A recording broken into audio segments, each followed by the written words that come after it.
Welcome to Your Best Interviews. My name is Eric Smith. Thank you so much for spending the time with me. I know there's a lot of places that you could go to get this information, so I appreciate you spending it here with me. If this is helpful, please share with others. Hit subscribe. I drop 2 of these every week. Today, what I want to talk about is the importance of video interviewing and why you should care about it. So, video interviewing has become so much more important for companies in their hiring process because it helps streamline and speed up the interview and hiring process for them, and it's much more cost effective, especially with COVID. They're doing less and less in-person interviews, which means companies are trying to figure out a more effective way to interview and get a sense for somebody without having to invest a lot of time or resources to invite them in for an in-person. And the video interview does that, right? So logistically, it's much easier for them to just schedule a quick video interview. Most people have a camera or a computer that they can access. And in most cases, companies will send that if a person doesn't. So the video interview has completely blown up for, I would say, majority of companies as a main means of interviewing. What this means for you is that you need to prepare differently for video interviews. Now, before you think about, how to prepare differently, the biggest thing to remember is this benefits you. So video interviews actually benefit the interviewee versus the interviewer. It's a little bit of both, right? The interviewer gets the benefit of speed and they can interview a lot of different people repetitively without having to invest a lot of time in the in-person. But the interviewer or the interviewee, the person getting interviewed, actually has the upper hand and the leg up in this process because they're in a more comfortable environment and you can control a lot more when you're sitting in your house interviewing. So there's a couple different ways that you really want to make sure that you're maximizing and preparing so that you're giving yourself every advantage being at home, right? So the first one is just having your resume right on hand. You want to have that in front of you. It's easy for you to reference. So, it's easy to get tripped up on certain questions like tell me about yourself or tell me about this experience when you were with so-and-so. It's easy to kind of get lost in your thoughts or forget maybe some of the key bullet points that you put in your resume that they're looking for you to expand upon. Having your resume in front of you allows you to quickly reference. So if you're answering the tell me about yourself and you've got that all scripted out, but maybe you blank a bit, it's easy to quickly kind of glance down like you're not necessarily reading, but just thinking about that question. Like, I started my career here and that led me to this and I gained these skills, which, opened the door here, here, and here. And this is what has led me to sit in front of you. It's just a quick reference that it looks like you're just kind of thinking, but really you're glancing down to quickly reference previous things or maybe things that you're highlighting in your resume that you want to make sure you're bringing up. Or maybe they're asking specifically like, hey, it says that you did so-and-so at this company. Can you expand upon that? It's easy for you to reference. It's just a quick mental cheat sheet, if you will, that sits right in front of you. The other thing that you want to think about doing is just laying out all the different prep work that you have directly in front of you. So a lot of people will stack it where in the interview, if you're like, fumbling through papers, it looks like you're not necessarily cheating, but you want to make it look like you're having a one-on-one and that it feels just like an in-person, right? So you can have all your reference materials in front of you, and I'm touching my desk, but you can't see, right? Because that's the benefit of video. So you want to make sure you've got all your reference materials in front of you. You've got your one sheet, kind of your cheat sheet around why you think you're great for the role, what your behavioral-based interview stories are that you want to reference if they ask you some of those situational type questions.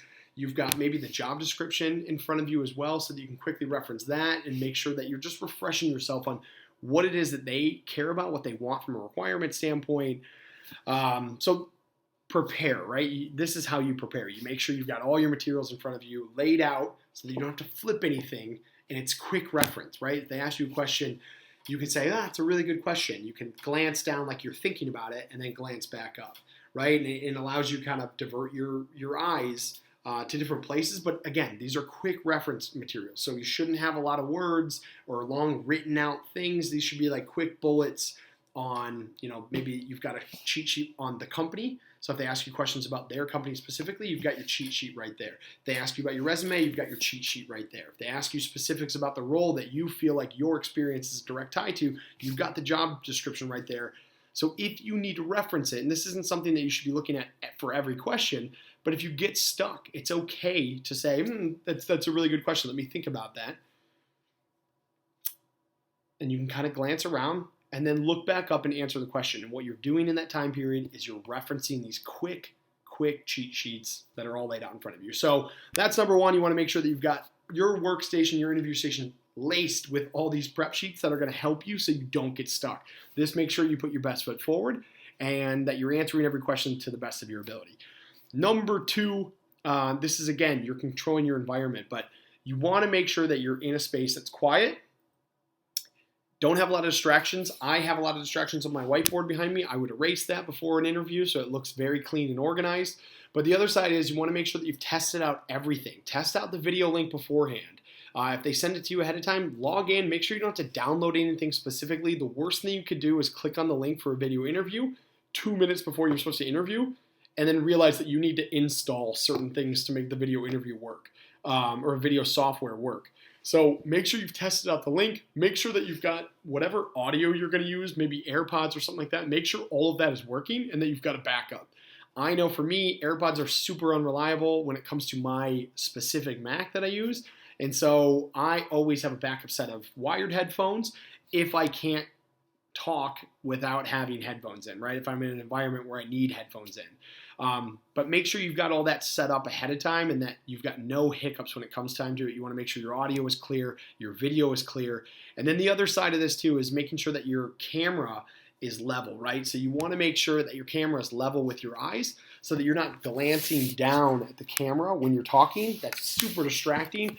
Or the other way, that it's like that. So you want to make sure that you're eye level with your camera while you're talking because it replicates sitting in front of somebody. So you just want to make sure that you're controlling all aspects of the video interview and you're controlling what your video looks like, the quality, the sound quality. You've done all your checks ahead of time. You've got no distractions around you that's going to, throw you off in their mind, right? If you're doing it in your bedroom, clean your bedroom. Don't have messes behind you.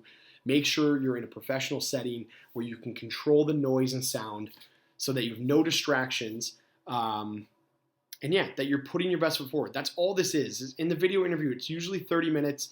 You have the benefit of controlling your environment. So make sure you're controlling your environment and eliminating all distractions. Anything that throws them off or catches their eye or maybe paints you as an unorganized person, all of those things can trip you up and eliminate you from the process. And so you have to make sure that you're being mindful of that when it comes to video because these are just different elements that most people aren't used to when utilizing video interviewing. So make sure that you've got all your prep material laid out. Make sure that you've tested the links, that you've done a systems check on everything. You've got backups for audio. You've got your camera set up eye level so that it's a clean interview and that you've eliminated all distractions. These are my top tips, guys, to make sure that you're crushing the video interview, you're putting your best foot forward, and you're giving yourself the absolute best chance to advance in the hiring process. Good luck, guys. Hopefully this was helpful. If it is, hit subscribe. I'm dropping 2 videos every week. I try and focus it on tactical information that can actually help you in the interview process and move forward. And so, yeah, hit subscribe. Please share with others. My goal is to help as many people as possible during this time because I know how stressful it is. So thanks so much, guys, and we'll check in later.